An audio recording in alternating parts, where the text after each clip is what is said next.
Army presents The Big Picture, an official report produced for the armed forces and the American people.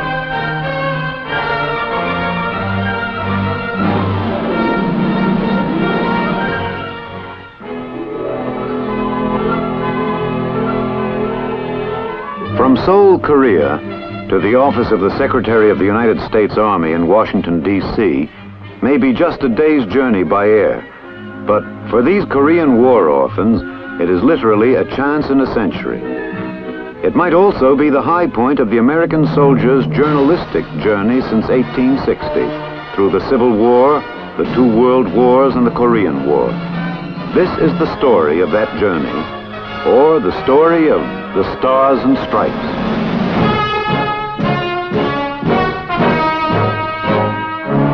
December 2nd, 1959, two top winners in a Stars and Stripes newsboy contest in Korea were received by Secretary of the Army Wilbur M. Brucker in the Pentagon. These two boys are among the 10 favorite Lil Tigers elected by American soldiers in an election with no less fanfare than a heated American political campaign. While the Korean hills are colder than the Cold War, the soldiers' hearts are warmed by the beaming boys delivering the Stars and Stripes.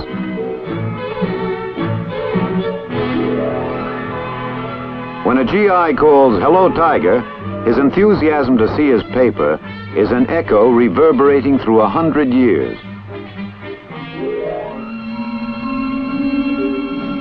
November 9th, 1861. A 3-column, 4-page paper appeared in Bloomfield, Missouri, published by 4 Union soldiers, all enlisted men with that gentlemanly rank known as private.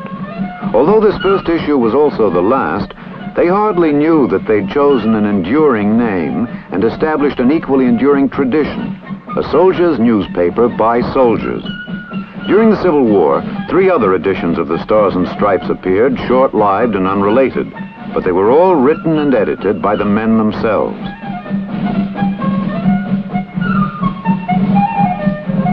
In the war to save the Union, the feeling of a man in battle was honestly reflected in his paper. During Hancock's charge at Fredericksburg, for a long distance the slope was swept by such a hurricane of death that we thought every step would be our last. And I'm willing to say for one that I was pretty badly scared.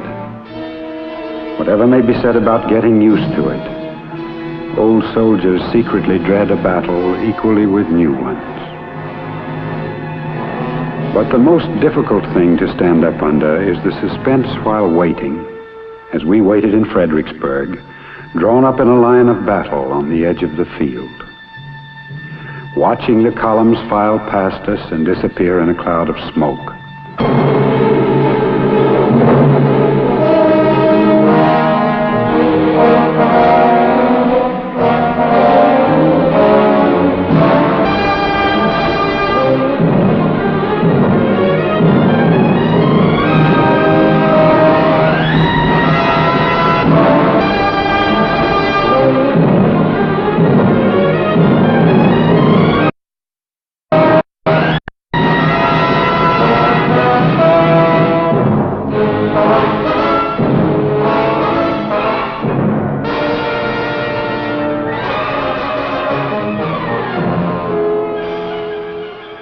At such a time there comes a latent sustenance from within us, which no man anticipates who has not been in such a place before, and which most men pass through without knowing anything about.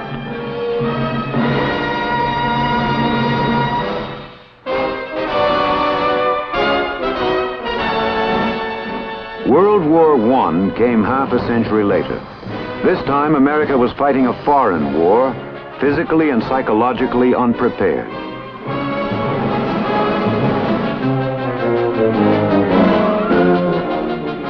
The Yanks were over there, but their units were scattered all over France. They were going through endless drills, drudgeries, and waiting. They wanted to know what for, what's happening, and what's going to happen. These strangers in a strange land needed a voice. They got it. For the first time in military annals and journalistic history, a full-sized official Army newspaper was born, blessed by none other than the chief himself. The paper, written by the men in the service, would speak the thoughts of the new American Army and the American people from whom the Army has been drawn. It is your paper. Good luck to it. Signed, John J. Pershing, Commander-in-Chief, American Expeditionary Forces.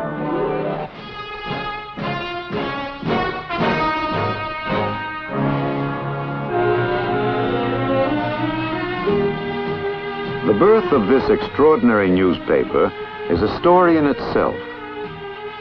To tell this story, we have invited the famed radio news commentator, Mr. H.R. BAUKHAGE. Mr. BAUKHAGE was a staff member of the World War I Stars and Stripes. Today, in addition to broadcasting and lecturing, he's an associate editor of the Army, Navy, Air Force Register. I suppose there were 1,000 men in the American Expeditionary Force in France in 1917 who thought the soldiers ought to have a newspaper of their own. The veteran war correspondent, then Major Frederick Palmer, chief press censor and very close friend of Pershing, was one of them. In December of 1917, he was sent to Washington by Pershing to plead that the American Army be kept together rather than using the troops as replacements as the Allies were demanding. Palmer suggested to President Wilson that the President's real power was in the sincerity of the men in the trenches who looked to him as the world leader and the arbiter of a new era in which the horror they were enduring would not have to be endured again. Thus, the grand illusion was formed. This was to be the war to end all wars. But it needed a newspaper to bolster the faith of the men in the cause for which they were fighting, and most of all, faith in themselves. Second Lieutenant Guy T. Wisniewski, a former newspaper executive and a man of real action, was recruited by Palmer to show his American enterprise and ingenuity and resourcefulness. These two knew that their heads would bump right against the world of military security every day, yet they had to tell as much as the doughboys wanted to know. Wisniewski could count his blessings. No paper, no plant, no staff, not to say the means of circulation and distribution. All that he got was reluctant permission to go ahead from headquarters and 25,000 francs, then worth about $5,000. The staff was quickly assembled. Wisniewski summoned Private Hudson Hawley, ex-jail record in New York Sun, and Lieutenant Charles P. Cushing, U.S. Marines, and an ex-Collier's man as the editors, and Lieutenant William K. Michael, also U.S. Marine Corps, as the business manager. Now the hunt was on for newsprint and a plant. Finally, Lord Northcliffe, owner of the London Times and the Daily Mail, offered the use of his Paris plant, and the infant Stars and Stripes was really born, and the place of birth was Paris. Soon it gathered an editorial staff, literally star-studded.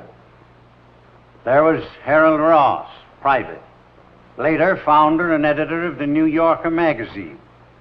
Private John T. Winterich, author of Squad's Right, which was an anthology of the best things from the Stars and Stripes. Sergeant Alexander Wolcott, the drama critic immortalized in The Man Who Came to Dinner. Lieutenant Grantland Rice, the famous sports writer, and Captain Franklin P. Adams, later one of the wise men of information, please.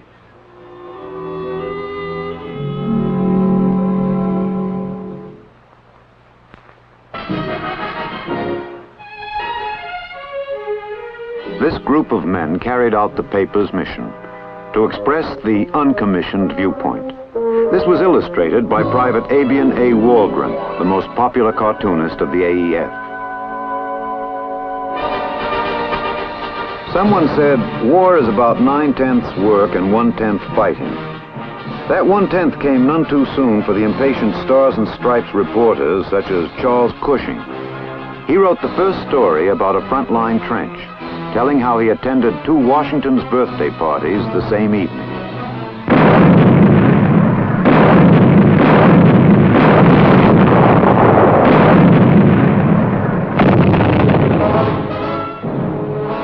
The long-anticipated German spring offensive came in March. In the following 2 months, the battles brought the fighting line near Paris. Alexander Wolcott immortalized a trench dog who adopted a young leatherneck, followed him to the edge of the battle, and was waiting for him when he came back. By the time the last great German blow fell on July 15, 1918, the Americans were able to help wrestle back the initiative after 3 days. This marked the beginning of the end of the war.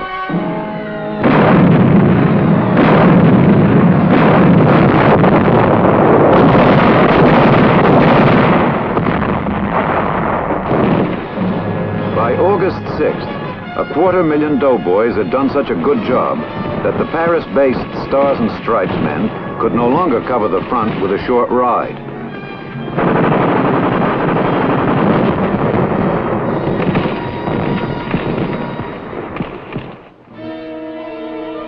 By September 12, 1918, Wolcott reported the first blow struck by the 1st American Army, known to history as the San Miguel victory. And the feature story by Harold Ross about the first doughboy who escaped appeared on October 25th.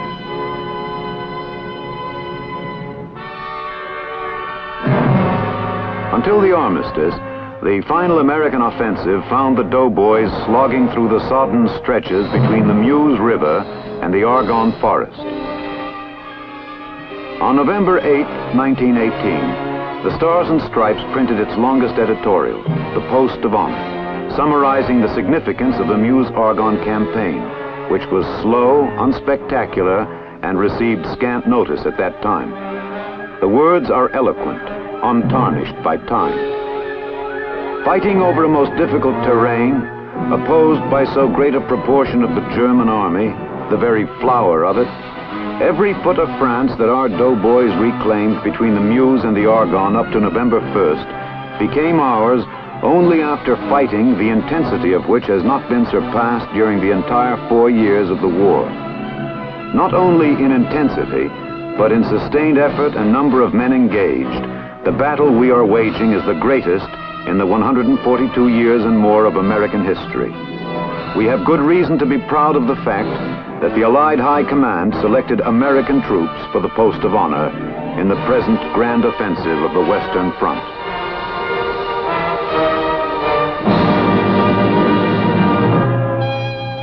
Yet the story of World War I's Stars and Stripes would be incomplete without mentioning its humane campaign.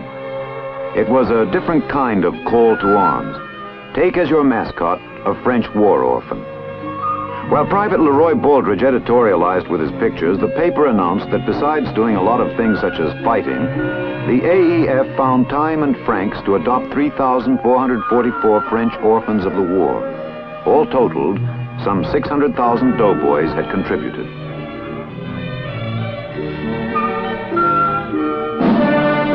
As a footnote to World War I, the Stars and Stripes closed shop on its 71st issue. For the sake of Auld Lang Syne. What a sentiment. Yet how short the grand illusion lasted.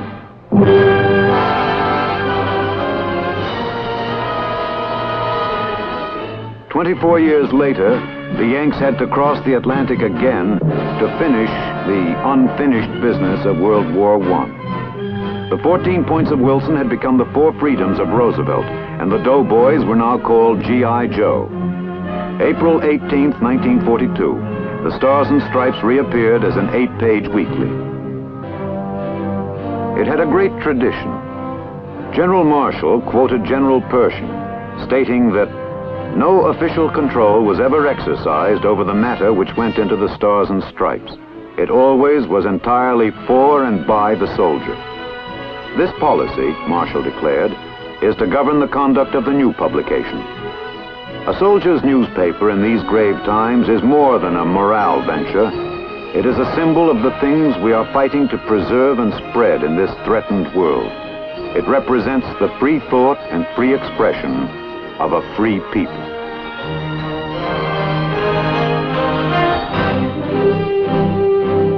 By November 2nd, 1942, it blossomed into a daily. Printed in the plants of the staid London Times, this young upstart dwarfed the Times circulation in 1.5 years.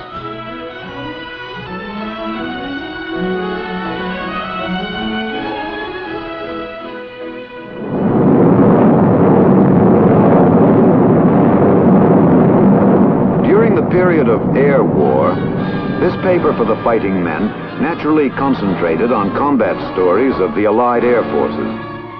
While the desk men labored under the threat of bombing, some of the reporters took on wings to brave the flak-filled sky all the way to Berlin in the bombers of the 8th United States Army Air Force, the RAF, and the RCAF. Thus, throughout the war, the Stars and Stripes men went to combat, to captivity, and even into the lists headed Killed in Action.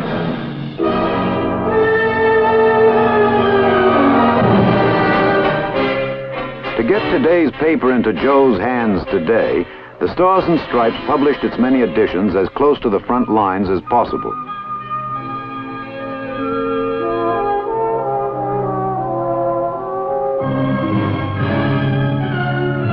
One month after the invasion of North Africa in November 1942, the first Mediterranean edition began in Algiers under the direction of Colonel Egbert G. White. With the fortunes of the war, it grew into a chain across Africa.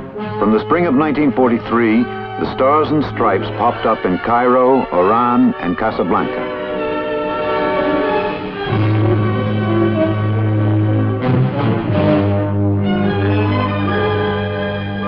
It then jumped off to Palermo, and Naples, and Tunis. With the full support of General Dwight D. Eisenhower, the Mediterranean issues were among the most outstanding of all editions.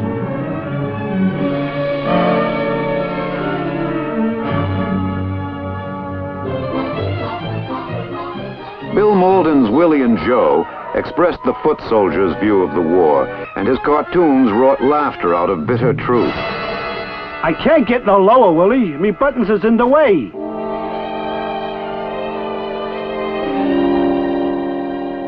Together with Dick Wingert's sorrowful hero Hubert for the London edition, and George Baker's Sad Sack for the Yank magazine, they live as the soldier's image even today.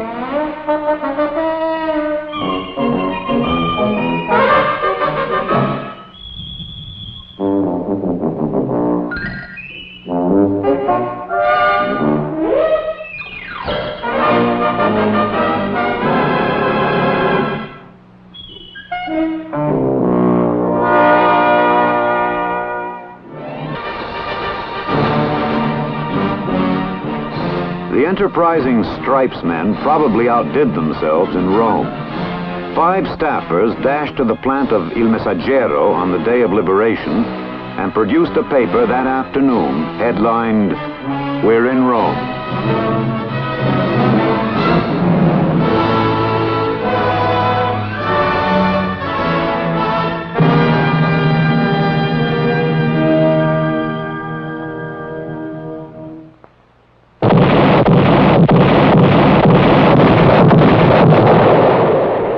June 6th, 1944, D-Day. 10 days later, a mimeographed affair on a London printed banner established its beachhead in Normandy.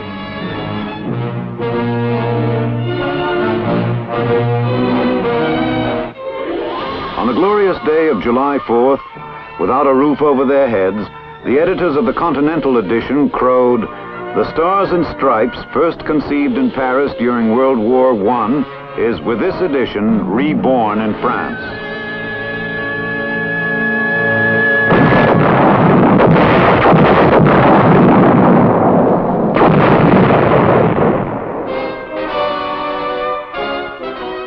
That was in Cherbourg. When the First Army breakthrough at Saint-Lô sprang the Third Army loose for the dash across France, the edition advanced to Rennes.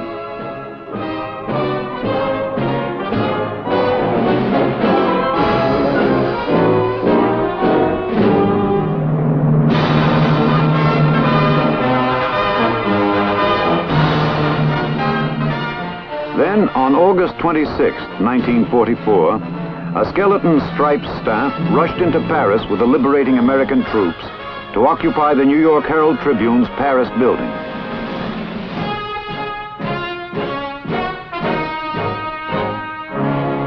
Six days later, the first Paris issue rolled off the presses to reach a top circulation of 800,000 in late 1944, and to remain the center of this paper's activity on the continent until VE Day.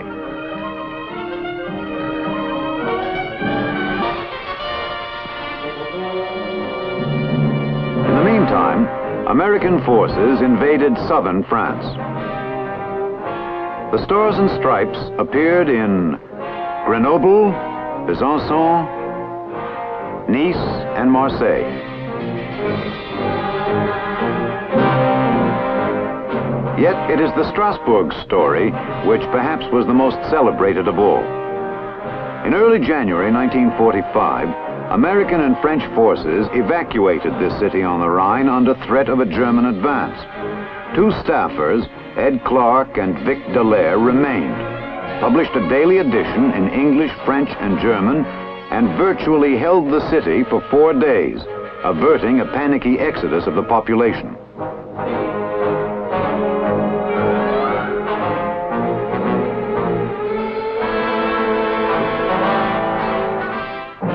French forces provided the happy ending by reoccupying Strasbourg and decorating the heroes. At the same time, Stripes men also started editions in Liège, Dijon, and Nancy to keep up with the advancing armies. Probably the unsung heroes of the Stripes were the circulation men. They delivered the paper up front through fire, rubble, and mud. After crossing the Rhine in March 1945, the first free paper in Germany since the rise of Hitler was set up for business in Funkstadt. May 8, 1945, the last combat-born edition in Europe hit Altdorf's streets the night the German armies surrendered.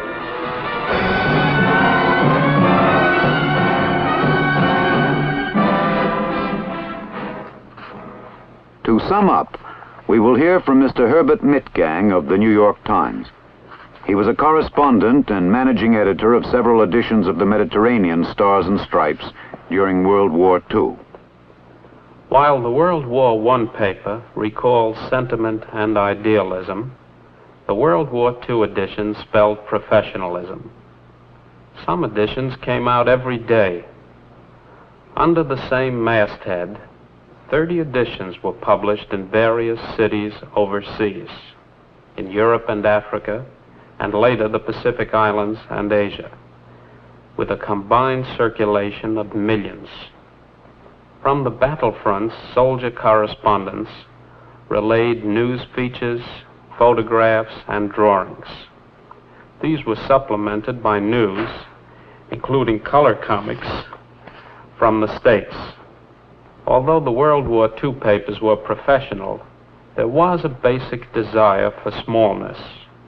We tried to tell the little story within the big picture, but we also covered the world's events. The Forgotten Rifleman or Outfit, Bill Malden's Willies and Joes, were our real news heroes. These men up front were commemorated in poems and letters, mostly their own, and stories. Our readers trusted us because it was an honest operation.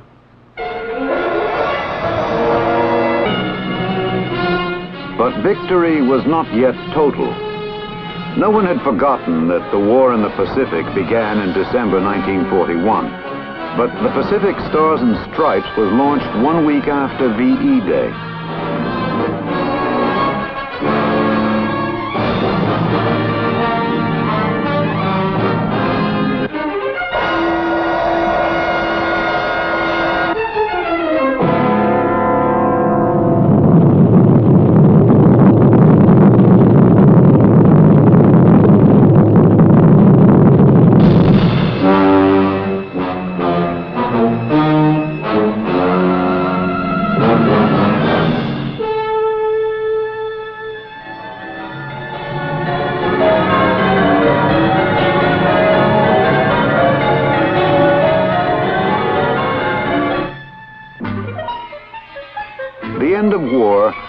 the Stars and Stripes performing its task for the American troops remaining overseas. This Darmstadt plant services major troop centers in Europe and Africa, and its distribution department carries magazines and papers published at home.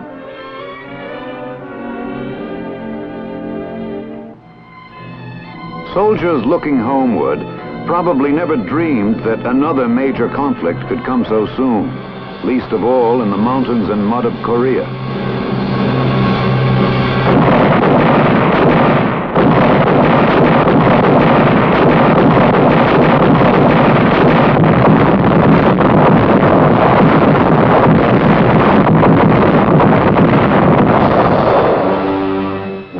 Under the banner of the United Nations, commanded by General Douglas MacArthur, with jet planes overhead but rifle in hand, this was an unfamiliar kind of war. Perhaps only to the veterans of the World War II Italian campaign did "the terrain is familiar" have real significance.